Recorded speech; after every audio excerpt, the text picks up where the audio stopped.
Good afternoon, traders. It is June 6th and day 62 of the 100x challenge. Two accounts, 10 grand each between Tesla and Strategy, where the first to 1 million wins. I trade here every Friday. No advice, just a journey. So follow along, tap subscribe, and let's go. I sped through that one because you're probably curious how the hell I dealt with a week like this. Well, when you get the richest man in the world going against the most powerful leader on earth, bad shit can happen. And in this case, it affected my personal portfolios, and that does not make me excited or happy about this week. I mean, if you thought trading high IV stocks is easy, this is proof what can happen. It's been a crazy week, and this is not the black swan that anybody could possibly have predicted, but this is what happened.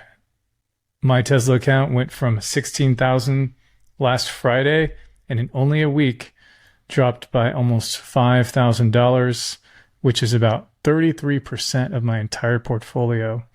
It could have been worse, and I'll show you why, but 29% is the loss, and Strategy pretty much held straight up. It went up a little bit, but very minor.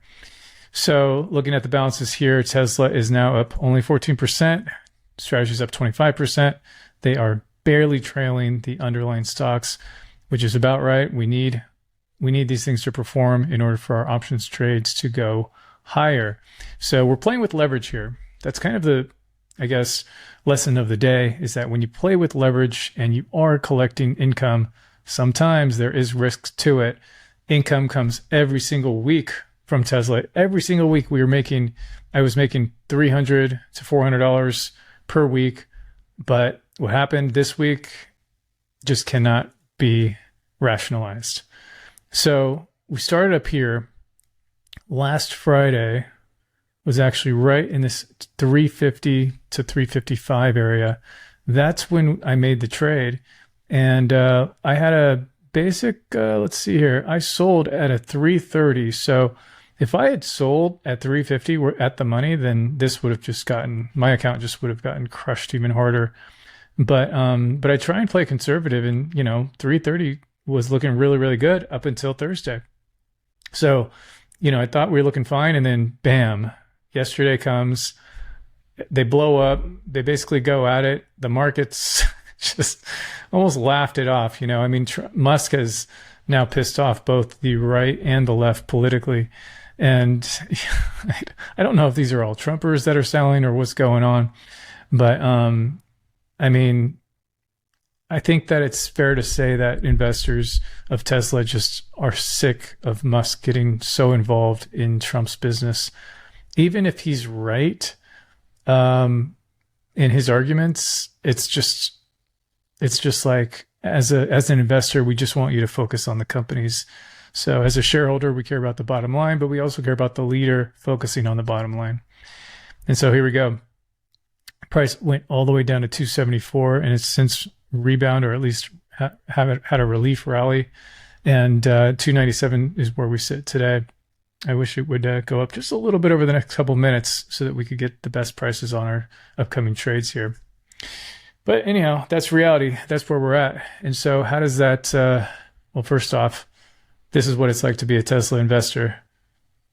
And as fun as this looks, it is not. We're going left, we're going right, we're going underwater. In general, though, all of this energy eventually seeps to the upside, and that's what we're that's really the goal here, regardless of how we get there. So let me bring up Tasty Trade, because here's what the weekly income position from last week looks like. Man, just before I started this video, it was negative 2,000. Now it's 2223. So it goes so fast in both directions. If this was at 310, it would probably be around 1,500. But 297 is definitely an ugly current price for Tesla. What I plan on doing today for this position, because I don't plan on changing the long-term positions here. Great put, great spread. Those are going to be long-term. January 2026 on this position, and then 27 on this position. Sorry, I had that backward. This is the great spread is a 2026 expiration, great puts 27. So no need to touch these. I don't even want to mess with the strike prices here. All that matters is how we're going to either play this current weekly income or replace it. I do think I'll be replacing this. I need to protect the downside a little bit. So I'm going to start a new position here on July 3rd with a lower strike price. But here's what it looks like. Let me pull it up. It looks something like this. So normally I would actually take a strike below the current price, but because of where we're at, I feel like we need to capture the upside as well. So 320 is kind of what I'm looking at here with a 260 base position that expires in about 4 weeks. And what that'll do is if we can, just creep higher, even if it's slowly over the next week, we have a position that could gain $2,000 back into the account.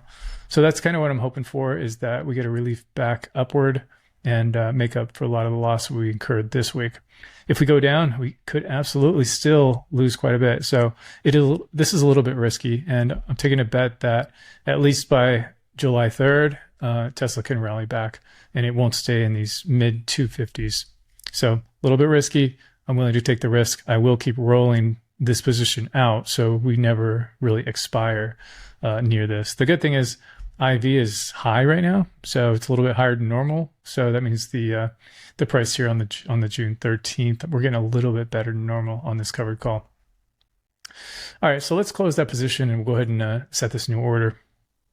All right, here we go. Minus 22.48. Say goodbye. All right, so the new position, we're going to set it at July 3rd. And what did I say? 260. 260, we're going to buy that one. And we're going to sell next week at 320. 320 here. $4,213 or so dollars. Should be no problem. Does that line up? Yeah, 42515, exactly the same. Cool. Looks like that went through quickly. Yeah, so that's what we're looking at. We want this price to just shoot back up. When you look at a company like Tesla, you think about all of the technology that they're building. This is one of the best AI companies going forward. It's not overpriced like NVIDIA. And the amount of different technology that's coming out, not only this year, but in future years, as well as the support that they have from their energy business, it just makes me so confident that this is such a good trade long term. So this weekly income kind of sucks. It really sucks what happened, but overall, this should not ever happen like that. And maybe I learned that these income positions are not the best for this particular company, but I'm willing to continue the experiment for a little longer until we find a better opportunity. So go ahead and do this for another month or two, and we'll see what happens. But I do expect us to rebound going into the next several weeks. And then looking real quick over at the strategy position, you'll see here my bull spread is getting hosed. It cost me $670, I think, 2 weeks ago, and now we are down $510 already with 2 weeks left. That's crazy. Like this position, if I was going to take it right now, it would only cost $160. Is that right? Net liquidity. Yeah, look at this. $160 for this position taken today. That is crazy. I think IV for strategy has come so far down that there's really there's no better trade, in my opinion, than taking a bullish position on. There's no better trade than taking this type of a bull spread for a company like Strategy because of the IV. Yeah, I think selling covered calls is fine, but in this case, I think this is a better opportunity. So we're going to leave this. We will touch it next week if things are just about the same, and roll it out to the future. But at some point, I do believe that strategy is going to break out. And when it does, it's going to break out extremely, extremely hard, side by side with Bitcoin. So we're going to leave it as is. And we're going to cut off the video right here. So thanks for following me. And I'm showing you exactly what goes through my head when I look at these crazy, crazy moves. But it's just part of being a trader. It's part of understanding that, things are going to be okay. These positions are the way they are for a reason. They're meant to protect me long term, but they're also meant to give me some huge upside long term. My convictions are my convictions, and we'll see if they play through by the time these expire. But I'm very confident that they will, and we have more than 6 months left still in this year. So, all right, let's see what happens next week. It's always fun being here with you guys. I'll see you then. Have a good weekend.